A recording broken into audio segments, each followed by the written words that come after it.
నమస్తే, నేను మీ చారి. ఎస్ఓ టీవీకి స్వాగతం. ముందుగా స్వాతంత్ర దినోత్సవ శుభాకాంక్షలు. 15 ఆగస్ట్ అందరికీ తెలిసిందే, ఇది స్వాతంత్ర దినోత్సవం. ఒక మాటలో చెప్పాలంటే భారతదేశ వ్యాప్తంగా దాదాపు 150 కోట్ల మంది ప్రజలు కుల మతాలకు రాగద్వేషాలకు అతీతంగా జరుపుకునే పెద్ద పండుగ ఈ 15 ఆగస్ట్. ఒక యువకుడు చెప్పినట్టు భగత్ తిలక్, వల్లభ పటేల్, నేతాజీ నెహ్రూజీ, మహాత్మా గాంధీజీ, రుద్రమజాసి, గుండె కరెన్సీ గుప్పిస్తే వచ్చింది వెన్నెల, స్వాతంత్రమేమా వెన్నెల. నిజమే, ఇది ఒక వెన్నెల. పేదోడి గుడిసెలో వెన్నెలే, పెద్దోడి బంగ్లాల్లోనూ వెన్నెలే.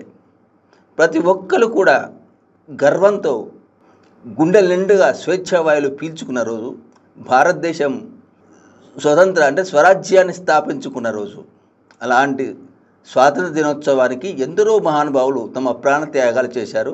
అలాంటి వాళ్ళని తలుచుకుంటూ వాళ్ళకు సల్యూట్ చేస్తూ మన త్రివర్ణ పతాకానికి చేసే వందనం, గర్వంగా చేసే వందనమే ఈ 15 ఆగస్ట్.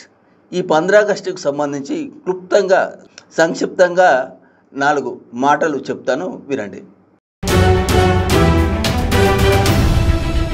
స్వాతంత్ర దినోత్సవం కుల మతాలకు అతీతంగా భారతదేశ వ్యాప్తంగా భారతీయులందరూ గర్వంగా జరుపుకునే పండుగ స్వాతంత్ర దినోత్సవం. ఇది ప్రతి భారతీయుడికి కొత్త యుగం ప్రారంభాన్ని, బానిసత్వం నుండి విముక్తికి పొందిన కొత్త జీవితాన్ని ప్రారంభించడాన్ని గుర్తు చేస్తుంది. అందుకే స్వాతంత్ర దినోత్సవాన్ని దేశవ్యాప్తంగా ఇంత ఘనంగా జరుపుకుంటాం.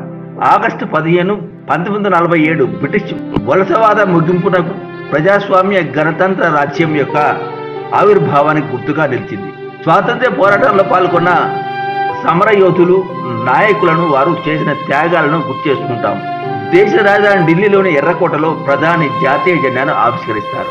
అంతేకాదు, ఆ సేతు హిమాచలం స్వాతంత్ర దినోత్సవ వేడుకలను అంగరంగ వైభవంగా జరుపుకుంటాం.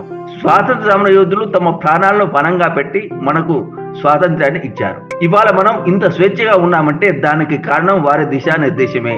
భారతదేశాన్ని ప్రజాస్వామ్య దేశంగా తీర్చిదిద్ది మన చేతిలో పెట్టారు. దీన్ని ముందుకు తీసుకెళ్లే బాధ్యత మనపై ఉంది. మరి వారి త్యాగాలను గుర్తు చేసుకుంటూ ఏటా ఇలా 15 ఆగస్టు పండుగ జరుపుకోవడం మన బాధ్యతగా భావిస్తాం, బాధ్యత కూడా. ఈ సందర్భంగా సమరయోధులకు సల్యూట్ చేస్తాం, జాతీయ జెండాకు వందనం చేస్తాం, ఒకరికొకరు స్వాతంత్ర దినోత్సవ శుభాకాంక్షలు తెలుపుకుంటాం.